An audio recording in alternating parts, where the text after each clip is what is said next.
Zombie Apocalypse.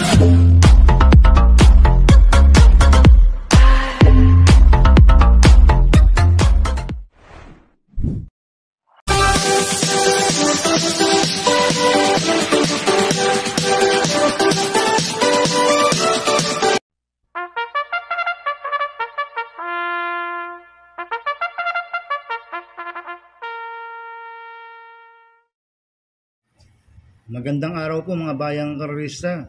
Ngayon po ay araw ng Biyernes, October 18, 2024. Karera po ng Metro Turf, Malbar, Batangas. Meron po tayong 7 karera sa araw na ito. Nandito naman po yung lingkod, Drunken Master Wangbu, a.k.a. Eloa Tubudoy, para magbigay ng giya at analysis sa inyo mga bayang karerista. Mga bayang karerista, start po ng karera natin ay 5 p.m. At bago po ako magsimula magbigay ng giya at analysis, huwag pong kalimutan, subscribe, like, and share YouTube channel ko po. Siyempre, huwag din kalimutan i-click yung notification bell ko para updated po kayo sa mga bagong video ko. Kaya mag-start na po ako sa pagbibigay ng giya at analysis. Race 1, winner take all, cover races 1 to 7. May 6 na kabayong tatakbo. 2-year-old maiden race sa distance 1,200 meters. Race 1, anybody's race kagad ito mga bayang karerista. Dahil alos pare-parehas po ang preba nila. Kaya akong first choice ko po dito, Copolente numero 1, Eugene Bell, na sa sakin JB Hernandez, 1A, Rafa Bell, na sa sakin Kelvin Abobo. Ito, nag-barrel trial po si Eugene Bell noong September 18. Nagpreba siya ng 1.17 sa distance 1,200 meters. Ang kwartos po niya, 24 media, 27 media, 1.17 po ang preba ni Eugene Bell sa 1,200 meters.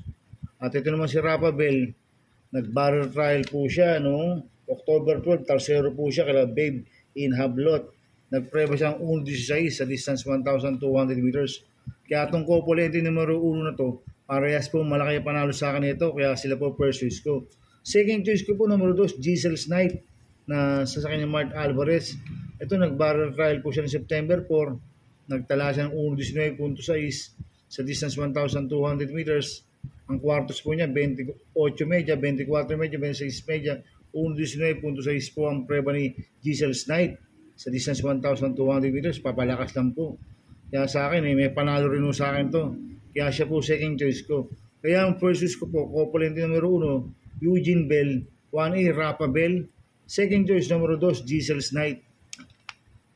Sa race 2 po tayo, fixes cover races 2 to 7. May 5 kabayong tatakbo. Rating based name class 5-5 split lasers. Distance 1,200 meters. First choice ko po dito, number 2, Justifiable, na sa sakin Joel Ciego. Siya po yung mayroong best time dito ng 1.15.2 sa distance 1,200 meters. Tingin ko siya po magdadala ng unahan dito. Ang kupang distansya, 1,200 meters. Pag nakaalago to, pwedeng makatapos ng karera. Kaya malaki po panalo sa akin ito. Kaya siya po first choice ko. Second choice ko po number 3, Golden 8, na sa sakin ni Kelvin Abobo.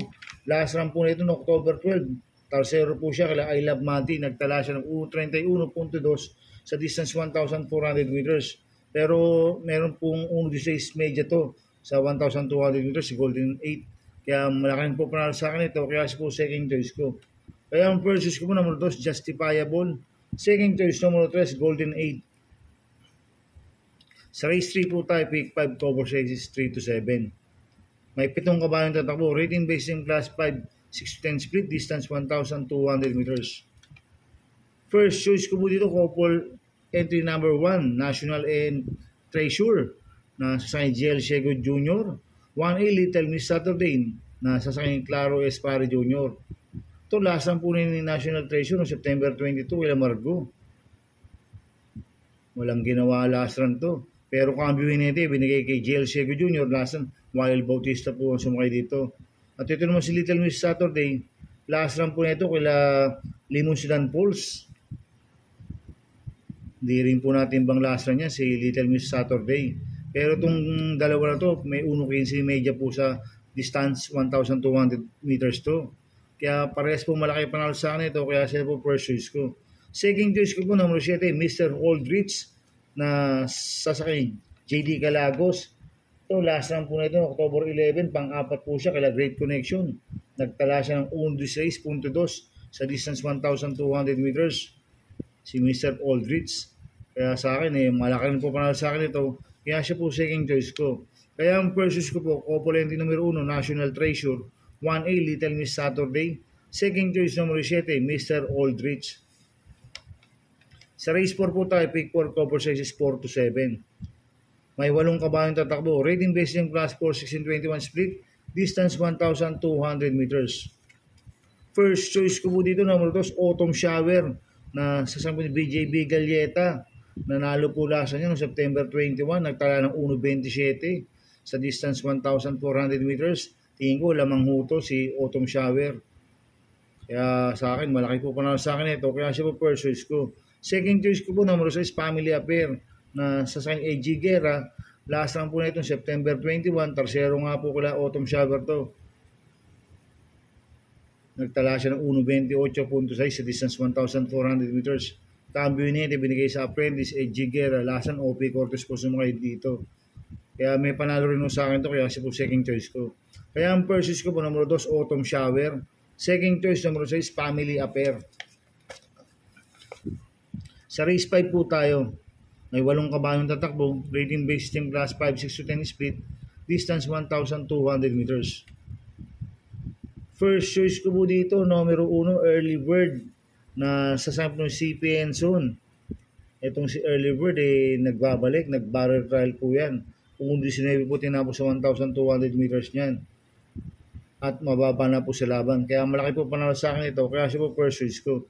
Second choice ko po, numero 8, Happy Julian na sa akin Joel Shego. Ito bagong baba ng rating basis system to. Si Happy Julian. Kaya sa akin, may panalo rin sa akin to. Kaya siya po second choice ko. Kaya ang first choice ko po, numero 1, Early Bird. Second choice, numero 8, Happy Julian. Sa race 6 po tayo sa penultimate race. May 8 kabayong tatakbo. Rating based system class 5, 11 to 15 split. Distance 1,200 meters. First choice ko po dito, numero 1, Domsat 7 na San RC Baldonido. Last run po nito noong October 12. Pang-anim po siya kay Bohemian. Nagtala siya ng 1.29 sa distance 1,400 meters. Kaya malaki po panalo sa akin ito. Kaya siya po first choice ko. Second choice ko po, numero 6, Real Equity na sa Jerome Storke. Ito, bagong baba ng rating basis system to, si Real Equity. Last run po nito no October 11. Pang-apat po siya kay Grand Lapter. Nagtala siya ng 1.15.6 sa distance 1,200 meters. Kaya sa akin, may panalo sa akin to. Kaya siya po second choice ko. Kaya ang first choice ko po, numero 1, Domsat 7. Second choice, numero 6, Real Equity. Sa race 7 po tayo sa last race. May 8 kabayong tatakbo. Rating basis in class 4, 22-27. Distance 1,200 meters. First choice ko po dito, numero 4, Main Event. Na sasakyan po ni OP Cortez to. Bagong baba ng rating basis system to. Last run po nito no October 5, pang-5 po siya. Kila Bill Jordan. Nagtala siya ng 1.28.2 sa distance 1,400 meters. Kaya sa akin, malaki po panalo sa akin ito. Kaya siya po first choice ko. Second choice ko po, number 6, Dakis na sasakyan ni Patty Dilema. Ito, last run, hindi maganda ang alis nito. Last run, si Dakis. Bumalagbag sa alis. Pero noong October 5, tarsero siya kila Mahusay High. Nagtala lang siya ng 1.29. Si Dakis sa 1,400 meters. Kaya may panalo sa akin to. Kaya siya po second choice ko. Lalagyan ko pong third choice sa kandidato. Lalagyan ko pong third choice na numero 2 ay Under Oath na sasakyan po ni JB Hernandez. Ito si I Under Oath noong September 14 may 1.42 milya ang tinalo sa barrel trial niya sa early voting. At noong September 29, last run po niyan, pang-anim po siya kaya Sophisticated sa Sampaguita Stakes Race. Nagtala siya ng 2.13 media sa 2,000 meters si I Under Oath. Kaya sa akin, may panalo sa akin to. Kaya siya po third choice ko. Kaya ang first choice ko po, numero 4, Main Event. Second choice, numero 6, Dakis. Third choice, numero 2, I Under Oath. Good luck in happy racing mga bayang karista. Inuulit ko ito, gabay ko lang at analysis ko. Pero pagdating sa tayan, kayo pa din masusunod. Sana iswertihin tayo at magsitama. Kaya good luck po sa ating lahat mga bayang karista. Mga bayang karista, shoutout muna ako. Happy racing po sa mga taga Angat Boys. Happy racing sa inyo mga sir. At happy racing din po sa mga boss ko, kay Boss Manuel Chua, Boss Chuck Ompok, Boss Jing Garcia ng Double Rock, Boss Manny Caplis. Happy racing, sana iswerte yung tayo magsitama. At happy racing din po sa mga taga Barkadan OTV. Lalo na kay paring Paxi Villar. Happy racing sa inyo. At happy racing din po sa mga taga Pingping Boys. Kaya sana swertein tayo at magsitama. Kaya mga bayan ka rin, please subscribe my YouTube channel, Tubudoy 2.0. At sana lagi pong panoorin yung ads ko, huwag niyo pong skip. Kaya maraming salamat po sa inyo and God bless.